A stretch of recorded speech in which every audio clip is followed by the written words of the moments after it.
Hey guys, I'm back again right after the Cosmos video, but I wanted to get to this while I was doing it. So you'll see, yes, I am looking like I'm always wearing the same outfit. Not that it really matters, we're gardeners, right? We always have dirty hands and dirty clothes. But today I'm going to go around and I'm going to sow the rest of my sunflower seeds, which I have already started. Sunflowers is something that I just really got into last year. Two of the sunflowers that I grew just because I wanted to see what happened was this giant botanical interest sunflower, which does not have a name on it. It just said thank you. So that's what I've named it, the thank you sunflower. I got this free with one of my orders. And I heard that it attracted so many, oh, you know what, actually Helianthus annuus, so maybe that can indicate some variety specifically, in case you're wondering what it is. But I read that sometimes sunflowers in the garden attract so many aphids and bugs and this and that it can be a detriment, and you don't want to plant it too close to tomatoes. And I thought, all right, this is a free seed that I'm just going to put aside and I'm going to forget about, as well as the free seed that I got for the chocolate cherry sunflower from Baker Creek. I didn't know what to expect, and the last thing I wanted to do was attract negative bugs to the garden. Well, these sunflowers turned out to be so magical. The chocolate cherry was so beautiful.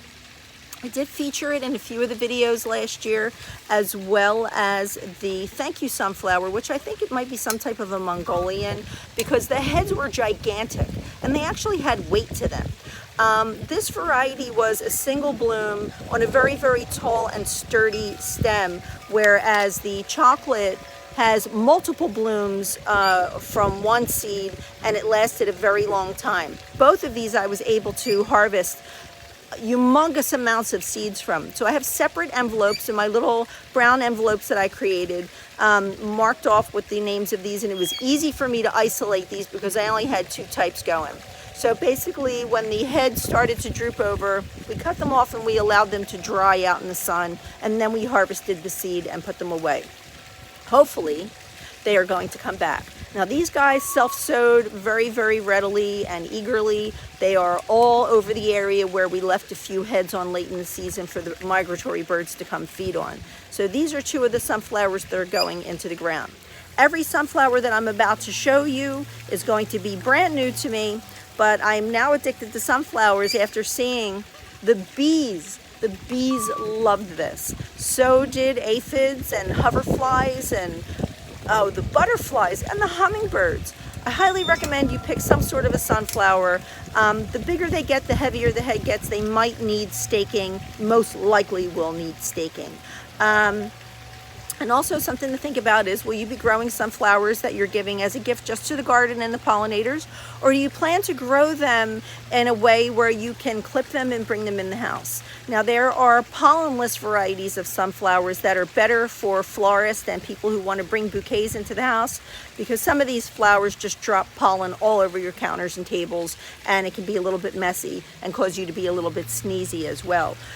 So consider when you're buying packs whether or not they're pollenless, because that might affect you. Maybe you don't care. If you want to grow bouquets, you're going to want to get a multiple flowering and a multiple stem variety.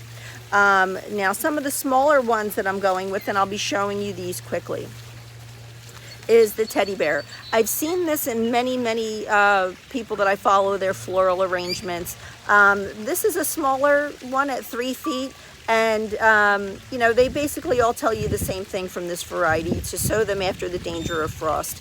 But if your ground is ready, you can sow these types of seeds early, as long as you're not going to get a hard freeze. However, these seeds have been through a hard freeze, not this one in particular, but the other two I showed you, where they just self-sowed last year, and they're popping up everywhere. So it's just a matter of when you read these packs, if you're new at this, if you're going to try to start a flower, you really shouldn't put it out, like you don't want to try to put a new seed out that might germinate and not be hardened off to some extent, you know, as the first time. When they self-sow and they germinate when they're ready, they sort of are naturally hardened off and they'll hold up longer through a little bit of a frost or a freeze. If it's your first time doing it, you want to wait until the weather's warm enough and that it's not really going to germinate and pop out of the ground until the weather's nice enough to handle it. But anyway, I plan on doing this in a border. I hope that all made sense to you. You know, as well as any flower, the decision to, you know, sow seeds directly or put starter plants out, it's always advisable, any flower, to know what your frost season is and what can handle a winter and what can't. So sunflowers are warm weather flowers that last well into the fall. They don't really show up until the summer though, so they're a little bit of a long germination. Like this one is 75 days to bloom. That's not so bad. And then you have 10 to 14 days to germinate. So if you start them early enough, you'll see them early in the garden. And then after you sow your seeds, you want to succession sow sunflowers because they have a limited life. So you can't just plant one sunflower seed like you would a marigold and expect it to hang on all season. Same thing with the cosmos I was just showing you. They tend to fizzle out after a little while. So there is a whole method of succession sowing with sunflowers so that you can see them into October and even November in some places, which is what I plan to do. This guy is going in the front of the border, which is going to be all these varieties stacked where I'm planting them against the fence for support. So the two that I showed you are two of my tallest. So these are going to go against the fence. And this is going to be going in front. Now I'm going to switch my order up and show you. I have these stacked up in this arrangement where my tallest ones are in the back and my shortest ones are in the front. So I can carry my packets around, and after I pull out a flower packet, get the seed in the ground, I'm able to put it off to the side, put it off to the side, put it off to the side. So I know what order I planted them in. So again, next to the fence, I'm doing my tallest varieties, with the teddy bear being last in the front. So in the back, next to my Mongolians, I'm probably confusing the heck out of you. Lemon Queen, which I thought was really beautiful, paid $1 for it at the end of the year. From Botanical Interest, Evening Sun. You can find Evening Sun available in Furry and Morse, Burpee. It's a very popular, tall, beautiful flower that I can't wait to see this. Again, Evening Sun, this is a slightly different variety. They caught me though because the packet looked different. So we have the Burpee brand showing multiple stemming variations of color, and the Botanical Interest just highlights one. So make sure when you're out shopping, if you have a limited budget and you can only buy one flower, that you're looking at the name to make sure you didn't buy it already, because I am guilty of doing that. Chocolat, this was a little expensive at $3.49, and you only get 20 seeds, so I thought it must be something pretty special.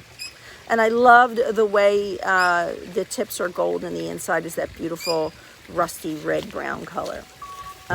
Next is Moonwalker, which is very similar to with a few others, but I like the color and that big, wide seed area. So hopefully I'm going to get a nice amount of seeds from these. I thought this was magic. Magic Roundabout. Saw this one, had to have it.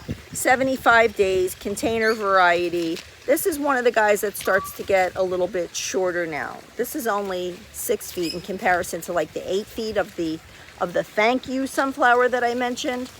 Mr. Buddy, don't fly down.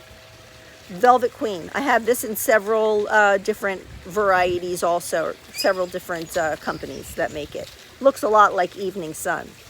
Vanilla Ice. I've been meaning to grow this forever. I don't know why I never bought it. FYI, the seeds in this packet are extraordinarily small, which I thought was strange for a sunflower. So I don't really know how much luck I'm going to have in harvesting seeds from these for the future. Hopefully I will, because it looks like it's going to be a pleasant flower to have in the garden.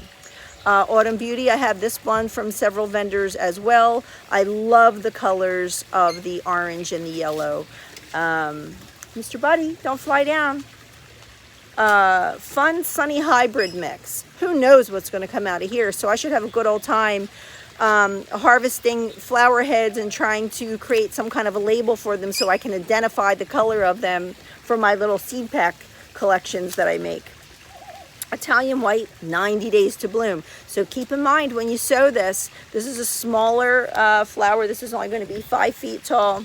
container variety, full sun. I thought that would be really beautiful and bright in the front of the garden, underneath everything that's going to grow much taller. The Dwarf Incredible I thought would be great for making bouquets with, so it says that it's a top breed. I'm really excited for this, 75 days. And then we're back to the teddy bear, which is going to grow in the front. Now, keep in mind, there are many more varieties of sunflower options out there. And with most of them, I really do believe that you can harvest seeds from them quite easily and not have to buy them again.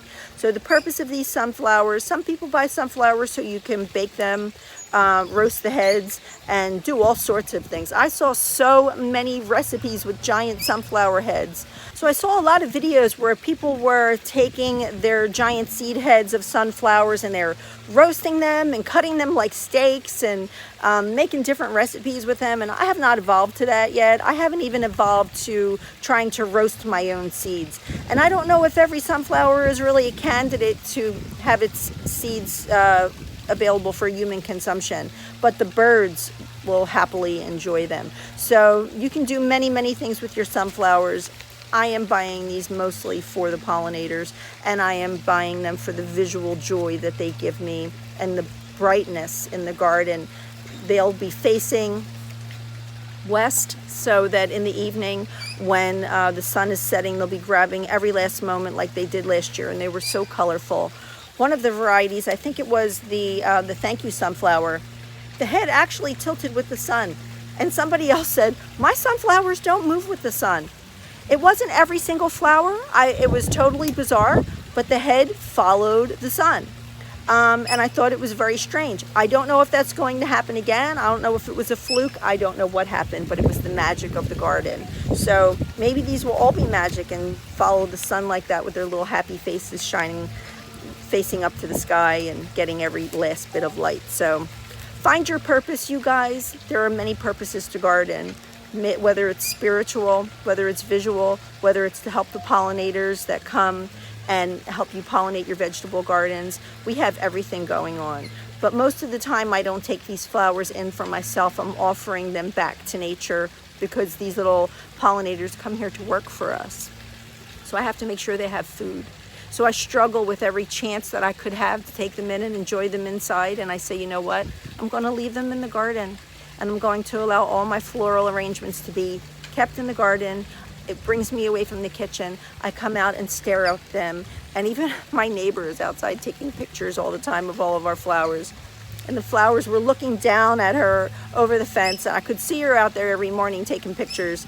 And I was happy that it gave her joy, because they give me joy. And I want you to have the same joy. So if you can pick at least one sunflower variety, you guys, whether you want it to be one giant head or something that grows with multiple blooming stems, and you can have the opportunity to bring them in, try to harvest the seeds and roast them and do whatever it is that your heart desires. Just make sure you find some joy in it, you guys. Enjoy some sunflowers. So thanks for spending this time with me today. I'm going to go get the rest of these into the ground so I can see them soon. Thanks, guys. Take care. I'll see you in the next video.